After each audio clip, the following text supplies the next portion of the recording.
West ইন্ডিজে one day সিরিজে ফিরতে চান সাকিব, তবে এই বিষয়ে জানান না বিসিবি পরিচালক ইফতেখার রহমান মিঠু।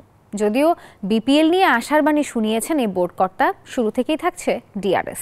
এছাড়া বিদেশি আম্পায়ারের জন্য ইংল্যান্ড, শ্রীলঙ্কা, পাকিস্তান ও দক্ষিণ আফ্রিকার সঙ্গে যোগাযোগের কথাও জানিয়েছেন তিনি।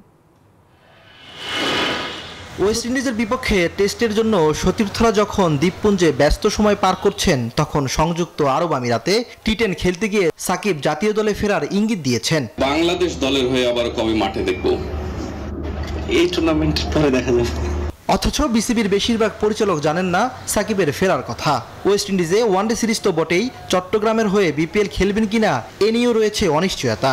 সাকিব খেলবে না বা খেলছে না, এটাও আমি জানি না। আমরা যদি যখন জানতে পারবো তখন হয়তো বিয়েতে আছে। এখন সাকিব তো খেলতেছে, সে প্র্যাকটিস করছে।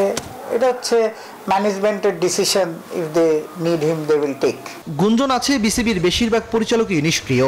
এসব নিয়েই মাঠে গড়িয়েছে নতুন ফরম্যাটের এনসিএল, আর দরজায় কড়া নাড়ছে বিপিএল এর একাদশ আসর, যেখানে বিসিবির মূল লক্ষ্য বিতর্ক দূরে রাখা। ইতিমধ্যে দেশি আম্পায়ারদের বেতন বৈষম্য দূর করা হয়েছে। প্রথম বছর আমি টেক ওভার করার পর এটা 20 হয়েছে, সেকেন্ড বিপিএল এটা 25 হয়েছে, থার্ড বিপিএল এ 30 হয়েছে, এবার কিন্তু এটা 50 হয়ে গেছে। এবারের বিপিএল এ শুরু থেকেই থাকছে ডিআরএস। এছাড়া বিদেশি আম্পায়ারদের জন্য কয়েকটি বোর্ডের সাথে যোগাযোগ করেছে বিসিবি। ইমরান হোসেন, নিউজ 24, ঢাকা।